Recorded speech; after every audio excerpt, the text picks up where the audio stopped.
네, 뉴스 신세계 MBC 현영준 기자와 함께합니다. 어서 오세요. 네, 안녕하십니까. 자, 내란 재판부 법 왜곡죄요. 네. 민주당 내에서 어떤 논란이 좀 있는 것 같습니다. 오늘 의총했죠. 그렇습니다. 네, 오늘 오전 10시부터 국회에서 정책의원총회를 열었습니다. 그러니까 내란 전담 재판부 설치법, 법 왜곡죄 신설법 같은 이런 사법 개혁안을 놓고 당내 여론을 이제 물어보기 위해서입니다. 이 2시간 동안 비공개로 진행이 됐는데요. 이 결론을 내지 못했다고 합니다. 먼저 공식 백브리핑을 보면요. 김현정 민주당 원내 대변인이 의총을 마치고 나서 기자들에게 오늘 의원총회에서 최종적으로 이 내란 전담 재판부를 어떻게 할지 결정하지는 않았다.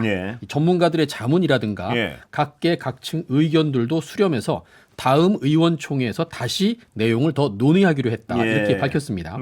현재 내란 전담 재판부 설치법 같은 경우에는 법사위를 통과해서 이제 본회의 의결만 남겨놓고 있는 상황입니다.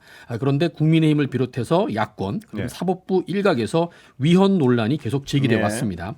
그 민주당 의원총회에서는 이에 대해서 많은 의원들이 찬성과 반대 의견을 내놨다고 합니다. 내란 전담 재판부 자체에 대해서는 대부분 그 필요성을 동의하는 분위기였다고 하는데 또 연내에 법안을 처리하자 이런 입장에도 공감대는 어느 정도 있었는데 다만 일각에서 제기되고 있는 위헌성 논란과 관련해서 굳이 상대편한테 빌미를 줄 필요가 있느냐 또 그런 논란을 없애고 나서 이 법안을 처리하는 게 좋지 않겠느냐 이런 의견들이 많았다고 합니다. 다시 말하면 위헌 논란이 있는 상황에서 내란 전담 재판부를 강행 처리하는 것에 대한 우려가 나왔던 겁니다. 또 이제 법 왜곡죄와 관련해서도 이제 이런 얘기가 있었다고 이제 원내대변인이 전했는데요. 이제 판례로 이미 나와 있는데 굳이 이 법을 따로 만들어서 논란거리를 만들 필요가 있겠느냐 이런 의견들도 나왔다고는 합니다. 자, 이제 요거는 이제 공식적인 이제 원내대변인의 백브리핑이었고요. 이거 일부 이제 언론 보도들에 따르면 그 신중론을 주장하는 이제 민주당 의원 한 분이 대부분의 언론과 변호사 협회, 판사, 진보적인 시민단체들까지 우려를 하고 있다. 위원에 대해서. 이 민주당과 나머지로 전선이 그어질 우려가 있다. 1심 재판 결과를 보고 해도 늦지 않겠다. 이런 의견을 냈더니 다른 의원들의 여러 다수들이 박수를 쳤다. 이런 내용도 전달이 되기도 했습니다. 반면에 추미애 의원 같은 경우에는 여기서 밀리면 앞으로도 밀린다. 기세 싸움이다. 이런 강경한 입장을 또 고수한 걸로 전해졌습니다. 다시 말하면 찬반 의견이 팽팽했다는 건데요. 당 지도부도 이제 고민에 빠진 상황입니다. 그 의총에 참석한 복수 의원들에 따르면 정청래 대표가 신뢰할 만한 로펌에 비용을 내고 자문을 맡겼다. 이렇게 설명했다고 합니다. 그러니까 지난주 한 법무법인의 내란 전담 재판부 설치 법안 그리고 법 왜곡죄 신설안 등을 놓고 이 법률 검토를 의뢰했다는 내용입니다. 자, 그리고 또 이와 관련해서 민주당 이제 김병기 원내대표가 전쟁에서 제일 안 좋은 게 전선을 복수로 만드는 것이다. 이번 의총에서 오늘 의총에서 이렇게 말하면서 자칫하면 전선이 흐려질 수 있는 것 아니겠느냐 이런 뭐 반대 의견처럼 이제 언론에 보도된 게 있는데 저희가 취재를 해보니까 이거는 반대 차원에서 했던 말이 아니라 뭔가 의지를 다져서 이 법안을 빨리 신속하게 해결하고 나가야겠다 이런 차원에서 얘기했던 거라고 이제 해명이 나왔습니다. 그럼 다음 의총이 언젠가요? 이제 국회 본회의는 이번 달 말까지 쭉 예정돼 있습니다. 내일 본회의가 열리고요. 모레부터 또 임시국회가 열리기 때문에 본회의가 열려 있는 한에서는 얼마든지 의총이 계속 열릴 수가 있습니다. 그러니까 내란 전담 재판부법을 국회 본회의에 올릴 것이냐 말 것이냐 놓고 하는 의총이기 때문입니다. 문제는 이렇게 이제 찬반 의견이 많이 나오니까 민주당에서는 이걸 서둘러서 결론 내리기보다는 아까 말씀드린 것처럼 로펌 전문가 의견을 듣고 또 이 법원 행정처가 주최하는 그 토론회 같은 공청회 같은 것들 이런 각계각층의 의견을 수렴하기로 했던 겁니다. 다만 이제 민주당 내에서 반대하는 분들이 내란 전담 재판부 자체를 반대하는 건 아니라고 아까 말씀을 드렸습니다. 이 점에 좀 주목을 하셔야 되는데 이게 뭐냐면 내란 전담 재판부를 만들어서 재판을 전담하게 할 경우에 윤석열 전 대통령이나 내란 사범들이 이걸 가지고 위헌 법률 심판을 제청할 수가 있고요. 이렇게 되면 헌법재판소에서 위헌 심리를 하는 동안 이 내란 사범들에 대한 재판이 최소한 2개월에서 3개월 정도 멈출 수가 있게 됩니다. 이렇게 되면은 재판 지연으로 인한 혼란도 있을 거고요. 또 구속 기한이 만료돼서 내란 사범들이 줄줄이 출소할 가능성도 적지 않은 상황입니다. 만에 하나라도 헌법재판소가 내란 전담 재판부법이 위헌이다. 이럴 경우에는 그동안 특검 수사의 존립 기반 자체가 흔들리고 민주당이 역풍을 맞을 수 있다는 이런 우려까지도 나오고 있습니다. 그러니까 내란 청산을 명분으로 내란 전담 재판부를 추진했는데 이게 오히려 윤석열 석방의 단초가 되어서는 안 된다. 이런 우려 때문에 지금 법안을 반대하는 거라는 점입니다. 법관 대표회의도 열렸죠. 네, 맞습니다. 오늘 오전 또 10시쯤에 고양시 사법연수원에서 법관 대표회의가 열렸는데요. 결론은 이렇게 나왔습니다. 비상계엄과 관련된 재판의 중요성과 이에 대한 국민의 지대한 관심과 우려에 대해 엄중히 인식한다는 전제하에 다만 현재 논의되는 내란재판부 설치법과 법 왜곡죄 관련 형법 개정안은 위헌성 논란이 있다면서 반대 의사를 명확히 밝혔습니다.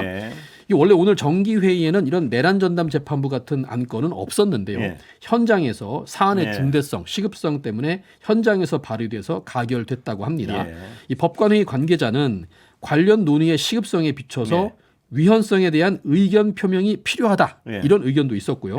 또 함께 이런 법안에 대한 논의가 사법부 불신에서 비롯됐다는 것을 고려할 때 이 법이 위헌이라는 거에만 초점을 맞춰서 의견을 표명하면 국민을 설득할 수가 없으니 신중해야 한다. 이런 의견도 있었다고 말을 해줬습니다. 그래서 구성원 126명 중에서 79명이 회의에 참석했고요. 이 중에 절대 다수인 67명이 이런 입장 표명에 찬성했다고 밝혔습니다.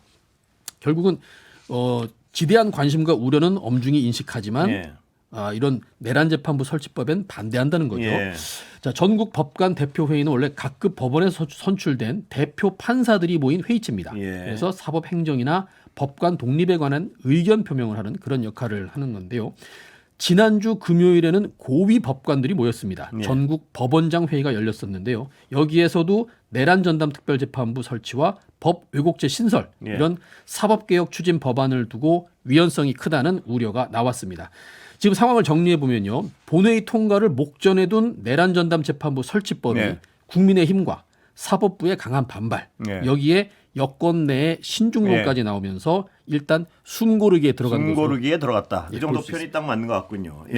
그런데 이 전국 법관 대표회의도 그렇고요. 이 소수 의견 같은데 이런 법안에 대한 논의가 사법부 불신에서 비롯됐다는 것을 고려할 때 법안의 위헌성에만 초점을 맞춰 의견을 표명하는 것은 국민을 설득할 수 없다. 이런 의견도 나왔다는 거 아니겠습니까? 법관들이 스스로 말한 거죠. 당연하죠. 저는 이 부분이 이분들이 정말 이 중에서도 많은 문제의식을 가진 분들이 계실 텐데요.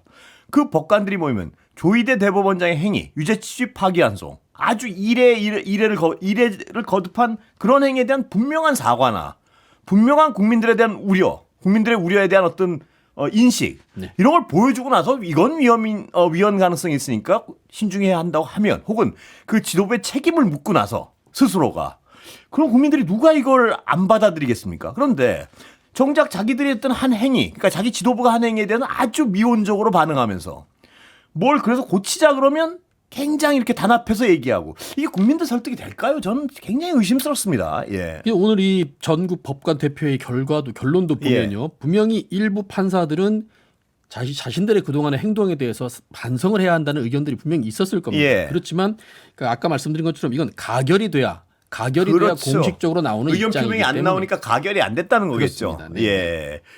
그리고 그 법원장 회의에서도 말이죠. 똑같은 얘기인데 그 대법원이 예를 들어 지기현 판사의 그 날을 시간으로 계산한 행위 같은 거에 대해서 이런 행위들 때문에 법원의 신뢰가 무너졌다는 아주 처절한 반성을 한 다음부터 이렇게 해서 이런 행위는 막을 것이고 그러나 이건 위헌 가능성이 있다. 이렇게 얘기하면 국민들이 끄덕이지 않겠습니까? 어느 정도는. 근데 이런 어떤 심각한 문제에 대해서는 아주 미온적인 입장도 거의 표명을 하지 않고 다만 어떤 개혁안에 대해서는 자꾸 의문을 제기하고 이러면 설득이 안 될 것 같습니다. 오늘 이 법관 대표회에서도 일부 판사들, 양식 있는 판사들 같은 경우에는 대법관 추천위원회의 민주적인 정당성 이걸 부여하기 위해서는 법관 추천 기관이나 추천 단체를 좀 다양화할 필요가 있다. 이런 의견들도 나왔습니다. 다만 이걸 공식 입장으로 가결할 수는 없었기 때문에 그런 의견은 그냥 소수 의견을 묻히는 법관들의 다수 의견이요. 이 의견 표명으로 나온 이 다수 의견이 이런 식이라면 저는 국민들 설득이 어렵다고 봅니다.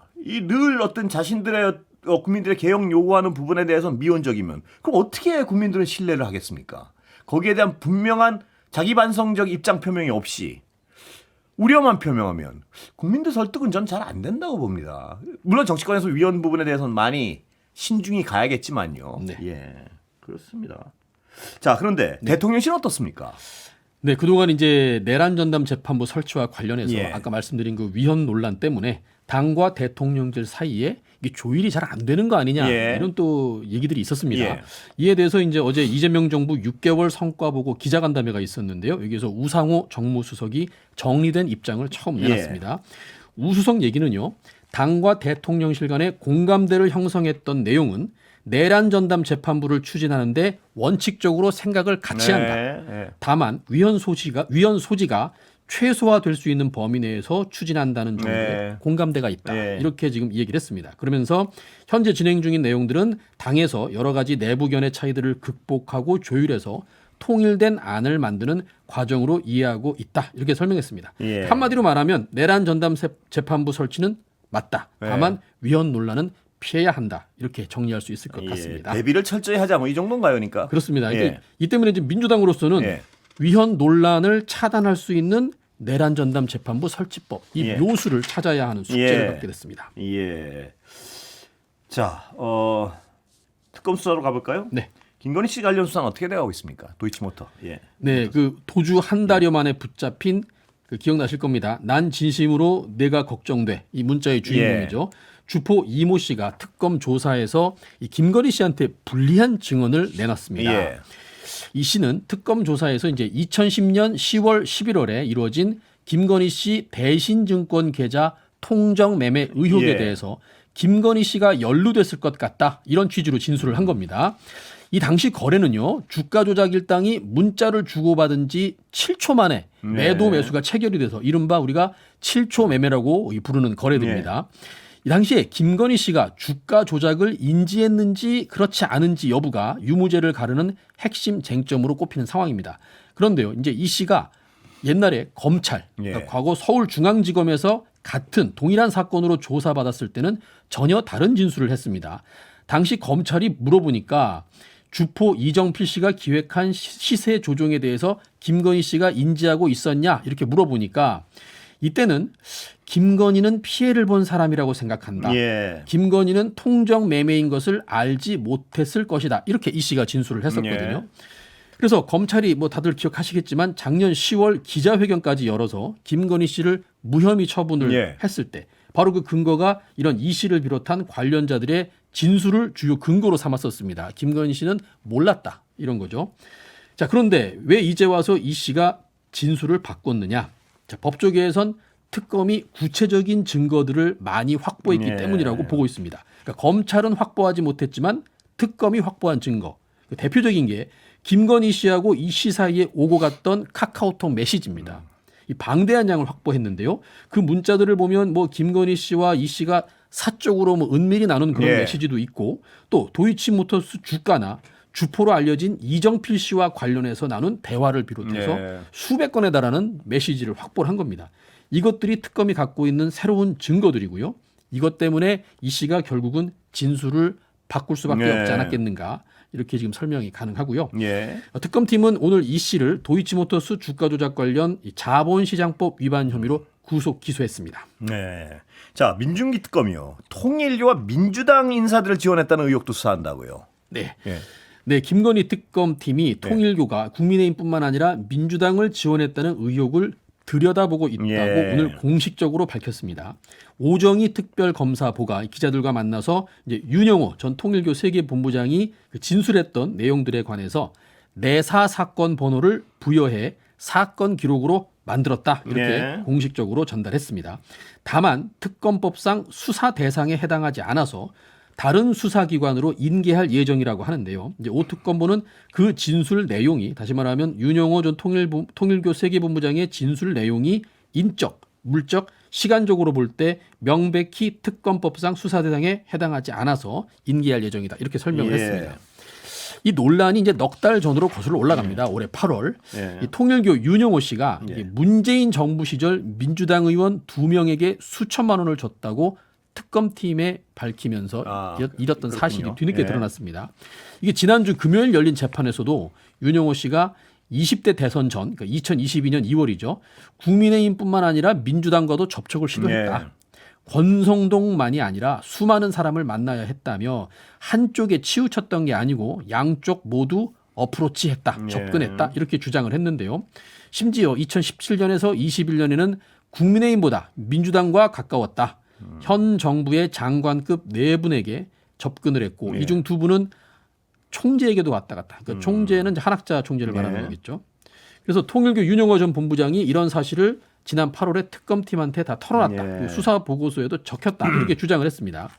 자, 이 같은 사실이 이제 뒤늦게 알려지면서 당장 민주당을 수사하라는 국민의힘 반발이 쏟아졌습니다. 국민의힘은 민중기 특검이 노골적으로 선택 수사를 했다. 네. 야당 탄압 수사를 했다. 이렇게 지금 비판하고 있습니다. 여기에 대해서 오정희 특검보는요 이렇게 설명합니다. 특정 정당과 관련해 의도적으로 수사하지 않았을 것이라는 건 전혀 사실이 아니다. 특검은 법과 원칙에 따라 수사하고 있다. 이렇게 주장했는데요. 그러면서 이런 설명을 함께 했습니다. 통일교 수사 과정에서 문제가 된 한학자 씨의 도박 혐의에 대해서 특검이 물적 수사 대상이 아니라고 판단해 수사하지 않은 것과 동일선상에 있다. 해석해 보자면 별건 수사다. 네. 혐의는 있지만 별건 수사고 특검법상 명백히 수사 대상이 아니라는 겁니다. 예. 자, 대통령 집무실이 청와대로 다시 옮겨간다고요. 오늘부터. 네, 대통령실이 오늘부터 서울 용산 대통령 집무실을 이제 청와대로 이전하는 작업을 본격적으로 시작했습니다. 그러니까 이사 시작했군요. 했습니다. 네. 지난 2022년 5월이었죠. 이제 윤석열 정부 출범과 함께 시작됐던 이제 용산 시대가 결국은 3년 7개월 만에 막을 내리게 됐습니다. 예. 대통령실은 이제 업무 시설 이전을 크리스마스 이전까지 12월 25일까지 마무리 짓겠다는 예. 계획입니다. 올해 마지막 주에는 이재명 대통령이 청와대로 첫 출근을 할 그렇군요. 가능성이 예. 높습니다. 그 대통령실은 이제 지난달에 청와대 환경정비 그리고 청와대 정보통신공사를 마무리했고요. 지난 3일부터는 직원 식당 같은 이런 지원 시설들을 본격적으로 이전하기 시작했습니다. 다만 한남동 대통령 관저는 보안과 경호상의 문제로 내년 초쯤이나 돼야 청와대로 옮길 수 있을 것 같다는 예. 전망입니다. 예. 그 이 대통령이 이제 당선 직후에 용산 대통령실을 처음 들어갔다가 네. 이제 무덤 같다 네, 그랬었죠. 이렇게 혹평한 바가 있고요. 네. 특히 여당 민주당 의원들은 이제 용산 대통령실을 놓고 저기가 바로 계엄이 모의됐던 그런 장소 아니냐 이렇게 네. 지적하면서 청와대로 복귀해야 한다 이런 필요성을 지속적으로 제기해 왔습니다. 예. 특히 지난 8월이죠. 대통령 경호처가 용산 대통령실 경내에 이 3m짜리 콘크리트 관 5개를 철거했는데요. 이게 당시에 오방신 무속 또는 오방장군 무속과 관련됐다는 의혹까지 받았습니다. 예. 이게 이제 당시에 윤석열 대통령실은 이게 배수 시설이라고 설명했지만 수평으로 묻혀 있던 게 아니라 수직으로 땅 위에 꽂혀 있었습니다. 배수 시설이 수직으로 묻혀 있는 경우는 없죠. 없죠. 예. 네, 그래서 이제 무속적 배경을 갖는 오방신은 이제 잡귀를 쫓고 예. 애군을 쫓는다 뭐 이런 거죠. 결국 이제 이재명 정부 입장에서는 이제 다시 대통령실을 이제 청와대로 옮기게 되면서 그 용산 시대를 마감하게 될 수밖에 없는 상황입니다. 세금도 엄청나게 낭비됐군요. 결국. 그대로 다시 결국 돌아가는데요. 네. 윤석열 정부가 낭비한 돈이 얼마나 되는 걸로 추산되나요? 자, 처음에 네. 윤석열 전 대통령이 당선인 신분일 때 예. 그때 기자회견에서 약 496억 원이 소요될 예. 거라고 본인이 밝혔습니다. 예. 그런데 이제 민주당에서 따져봤는데요. 예. 그해 추가 예비비로 368억 원이 집행이 됐고요. 예. 합참 이전 비용이 7,890억 원. 예. 여기에 군 경비 경호 및 방공부대 이전 비용 같은 간접 비용까지 다 합치면요. 1조 원 가까이 된다는 그런 분석이 나왔었습니다. 예. 물론 윤석열 정부에서는 그 간접비들도 예. 400억 원 미만이다. 예. 그래서 다 합쳐봐야 아무리 많아도 900억 정도라고 선을 긋긴 했습니다. 예. 그렇다고 해서 그 돈이 적은 건 아니죠. 네. 적은 돈은 아니고 지금 누가 계산은 하고 있지 않지만 윤석열 대통령실이 그 관저에다가 일본식 다다미방을 설치했다거나 그렇죠. 히노키 편백 예. 욕조 설치했다거나 애완견을 위한 수영장 지었다거나 이런 돈들도 예. 다 국민 혈세였습니다. 예. 그리고 이번에 다시 청와대로 복귀하는 비용도 있지 않습니까? 예를 예. 들어서 대통령실이 용산에서 빠지고 나면요. 그 자리에 국방부가 죄 없는 국방부가 네. 나갔다가 다시 들어와야 그렇겠죠. 됩니다. 네. 이 국방부 청사를 원복시키는 비용만 해도 또 239억 원이 들게 됐습니다. 네. 결국에는 명태균 씨가 청와대 가면 죽는다고 했다고 그런 무속적인 근거 이런 네. 것들로 그런 말만 듣고 용산 이종을 결정했고 또 그 과정에서는 21g 같은 그런 무자격 업체들이 하도급을 가져가면서 뭐 논란이 끊이지 예. 않았습니다. 이런 것들 다 유형 무형의 비용이라고 할 수 있겠습니다. 예. 자, 쿠팡 얘기 좀 해볼까요? 네. 쿠팡 관련해서요. 미국 쿠팡 본사 상대로 미국 현지에서 집단 소송 뭐 이루어지기 시작했다고요. 네, 그렇습니다. 쿠팡 개인정보 유출 사태에 관한 집단 소송이 미국 본사를 상대로 추진됩니다. 예. 쿠팡의 법률적인 본사는 미국 델라웨어주에 등록된 쿠팡 INC라는 회사고요. 예. 이게 뉴욕 증권거래소에 상장됐습니다. 예. 그런데 본사 주소는 또 특이하게 워싱턴주 시애틀로 되어 있습니다. 그러니까 회사법은 델라웨어주고 본사는 시애틀에 있습니다. 예. 이게 델라웨어주가 이제 그 친기업적인 예. 곳이라 그렇다고 합니다. 바로 여기를 상대로 집단 소송이 추진되는 건데요. 그 법무법인 대륜이 현지 미국 법인인 SJKP를 통해서 예. 내일 새벽 우리 시간으로 내일 새벽에 그래요? 기자회견을 열고 예. 쿠팡을 상대로 징벌적 손해배상 소송을 미국 법원에다가 제기한 예. 이럴 계획이라고 합니다. 예. 한국과 달리 이제 징벌적 손해배상 제도가 예. 제대로 정착되어 있는 미국에서는 이번 사태에 대해 더 강력한 책임을 묻고 네. 더 많은 보상을 얻어낼 수 있을 거란 예. 전망이 나오고 있습니다. 예. 자, 오늘은 여기까지 할까요? 네. 예. 현영규 기자 잘 들었습니다. 네, 감사합니다. 고맙습니다.